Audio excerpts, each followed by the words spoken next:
So, what actually happens when a US senator sits down and questions a powerful AI about how it's changing our lives?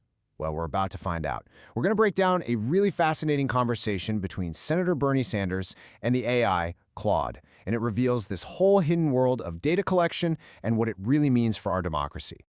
Everything really kicks off with this one question from Senator Sanders. He's not just asking what data is collected, he wants to know what would genuinely shock people. And believe me, the answer, well, it sets the stage for everything we're about to cover.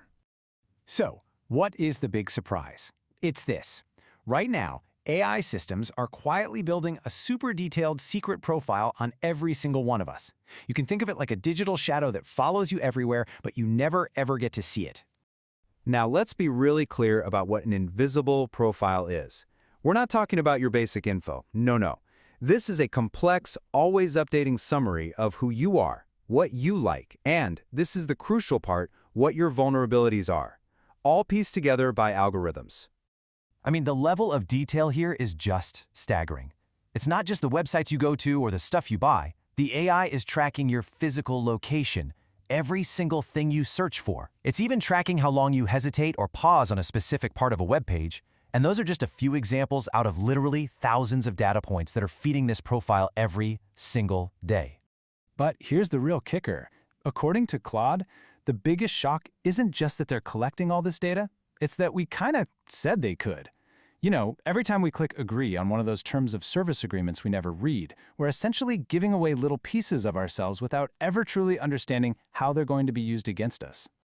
And that just leads to the million-dollar question, right? Why? Why is all of this happening?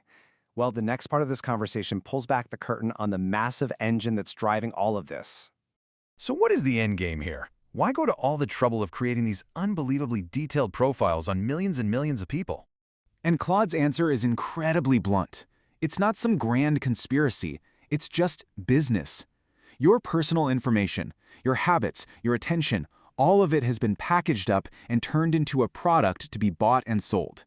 So here's how the business model works, laid out in 4 simple steps. First, they track your behavior. Second, the AI crunches all that data to build your invisible profile. Third, the insights from your profile are sold off to the highest bidder. We're talking advertisers, data brokers, political campaigns, you name it. And finally, the whole point is to use that profile to influence you, to get you to buy something, or maybe even think a certain way. And this is where the conversation takes a really serious turn. Because the very same tools that are used to sell you a pair of shoes are now being used to sell political ideologies. And that, as you can imagine, has some pretty profound consequences for democracy.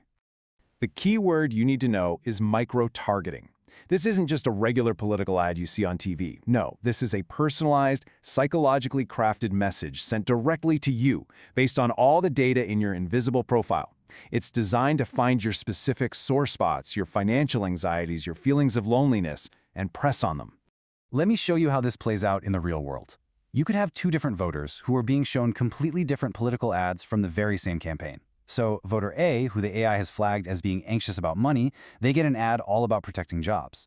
But voter B, who the system thinks feels isolated, they get a totally different ad designed to stir up fears about culture and immigration. They are literally living in 2 different custom-built realities. And this is the danger that Claude points to. Democracy absolutely depends on us having some kind of shared set of facts, right? A common ground where we can debate ideas. But when AI microtargeting shatters that common ground into a million little pieces, the very foundation of the democratic process starts to crumble. Okay, so the problem is pretty clear. It's huge. But the solution? Well, that's where the conversation really heats up, shifting to this critical debate over how on earth you're supposed to regulate a technology that's moving this fast. So 2 main ideas come to the table. Claude's first suggestion is a targeted approach. Let's create strong, specific rules about data collection and consent. That would protect our privacy, but still let technology move forward. The other option, which Senator Sanders really pushes for, is a moratorium. Basically, a complete halt on building any new AI data centers. But then, Senator Sanders hits Claude with a dose of harsh political reality. He's like, look, that all sounds great, but with the industry spending hundreds of millions of dollars on lobbying, passing those perfect, targeted rules, it just ain't gonna happen. The political willpower to fight that kind of money just isn't there. And this is where it gets really interesting. Faced with that reality check, Claude's perspective completely shifts. The AI basically admits that its first idea was a little naive. A moratorium might be a blunt tool, sure, but it becomes a practical one. It forces everyone to hit pause, and it gives lawmakers some actual leverage to demand real protections before this whole industry gets even bigger. So as we wrap up here, the conversation delivers what I think is its most important lesson. This whole thing isn't just about creepy ads following you around the internet. It's about the fundamental nature of power in the 21st century. And here's the line that really ties it all together. Claude argues that we have to completely reframe how we think about this. The fight for your personal privacy is now, fundamentally, a fight for the health of our democracy. And here's why that's true.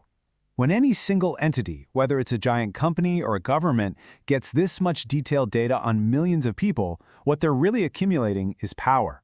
The power to predict our behavior, to shape our choices, and to subtly steer our thoughts on a massive scale. So in the end, this conversation between a senator and an AI leaves all of us with what might be the defining question of our era. If our personal data is now one of the most powerful resources on the planet, who do we actually trust to control it? That's a question we all really need to start asking.